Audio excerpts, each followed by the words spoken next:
University of Hyderabad research ప్రకారం IT ఎంప్లాయీస్లో almost 84% ఈ fatty liver అనే సమస్యతో బాధపడుతున్నారనే విషయం బయటకు వచ్చిందండి. అంటే నిజంగా కూడా ఇది ఒక రకంగా భయాన్ని కలిగించేటువంటి ఇష్యూగానే చూడాలంటారా? అసలు మీరు ఏం చెప్తారు ఫస్ట్? అవునండి, అంటే ముఖ్యంగా మనం తెలుసుకోవాల్సింది ఏంటంటే ఫ్యాటీ లివర్ అనేది రెండు రకాలు ఉంటుందన్నమాట. ఒకటి ఆల్కహాలిక్ లివర్ డిసీజ్, అంటే ఆల్కహాల్ వల్ల వచ్చే fatty liver, alcoholic fatty liver అంటాము. రెండోది non alcoholic fatty liver disease అంటాం. అంటే ఆల్కహాల్ తీసుకొని వాళ్ళల్లో కూడా ఫ్యాటీ లివర్ సమస్య ఎక్కువగా ఉండే అవకాశం ఉంటుంది. అది ఎందుకు మనం చూసినట్టయితే అనేక కారణాల వల్ల, అంటే డయాబెటీస్ కానివ్వండి, ఓవర్ వెయిట్ కానివ్వండి, సెడెంటరీ లైఫ్ స్టైల్ కానివ్వండి, వీటన్నిటి ద్వారా వచ్చే ఫ్యాటీ లివర్ని non alcoholic fatty liver disease అని అంటామండి.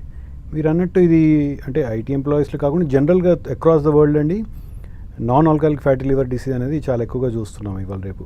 Because change in life style కానివ్వండి, చేంజ్ ఇన్ హీటింగ్ హ్యాబిట్ కానివ్వండి, సో దీనివల్ల అనేక రకమైన సమస్యలు ఎదురే అవకాశాలు ఉండొచ్చు. అసలు ఏంటి సార్ ఫ్యాటీ లివర్ అంటే ఏంటి? ఫ్యాటీ లివర్ అంటే ఇప్పుడు లివర్ అనేది మనకు మన బాడీలో ఒక వెరీ ఇంపార్టెంట్ ఆర్గన్గా చెప్పుకోవచ్చు. సో లివర్ కాన్సన్ట్రేషన్లో 5% ఆఫ్ ద వాల్యూమ్ కానీ ఫ్యాటీ కాన్సన్ట్రేషన్ ఎక్కువైనట్టయితే దాన్ని ఫ్యాటీ లివర్ అంటాం అనమాట. సో ఆ పర్సంటేజ్ని బట్టి grade 1 fatty liver, grade 2 fatty liver, grade 3 అని చెప్పుకోవచ్చు. అంటే గ్రేడ్ 3కి వచ్చేకల్లా almost 50 to 60% of liver fatty ఉంటే గ్రేడ్ 3 ఫ్యాటీ లివర్ అంటాం అనమాట. సో ఇది ఫ్యాటీ లివర్ డెఫినేషన్ అదనమాట. కానీ కారణాలు చూసినట్టయితే ఆల్కహాలికా నాన్ ఆల్కహాలిక్ అనేది వేరే ఇష్యూ. అది అంటే మెయిన్గా అసలు ఎందుకు వస్తుంది అంటే ఆల్కహాల్ తీసుకుంటే రావటం అంటే ఓకే డ్యామేజ్ అవుతుందని అనుకోవచ్చు. ఆల్కహాల్ కన్సంప్షన్ లేని వాళ్ళకు కూడా రావడం అంటే అసలు ఎందుకు వస్తుందంటే ఏం చెప్తారు సార్ సైంటిఫిక్? అంటే ఈ సింపుల్ రీజన్ అండి, అంటే ఒబేసిటీ రిలేటెడ్ అని చెప్పుకోవచ్చు. ఇవాళ కోఇన్సిడెంటలీ వరల్డ్ ఒబేసిటీ డే కూడా అవుతుంది ఇవాళ.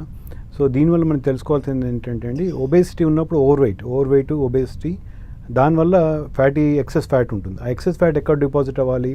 అబ్డామినల్ వాల్లో కానీ లేదంటే లివర్లో కానీ డిపాజిట్ అవుతుంది. సో దానివల్ల వచ్చేది non alcoholic fatty liver disease అంటాం. So it boils down to excess weight and metabolism కూడా కొంచెం డిఫరెంట్గా ఉంటుంది. ఇప్పుడు మన డయాబెటిక్స్లో చూసినట్టయితే ఇన్సులిన్ రెసిస్టెన్స్ ఎక్కువగా ఉండే ఛాన్స్ ఉంటుంది. ఇన్సులిన్ రెసిస్టెన్స్ ఉన్నప్పుడు ఆ ఫ్యాటీ మొబిలైజేషన్ ఉండకుండా ఆ ఫ్యాటీ డిపాజిషన్ లివర్లో అవడం వల్ల ఫ్యాటీ లివర్ వస్తుందన్నమాట. సార్ అసలు మన బాడీకి ఫ్యాటీ లివర్ వచ్చింది అని తెలియచేసే సిమ్టమ్స్ ఏముంటాయి సార్?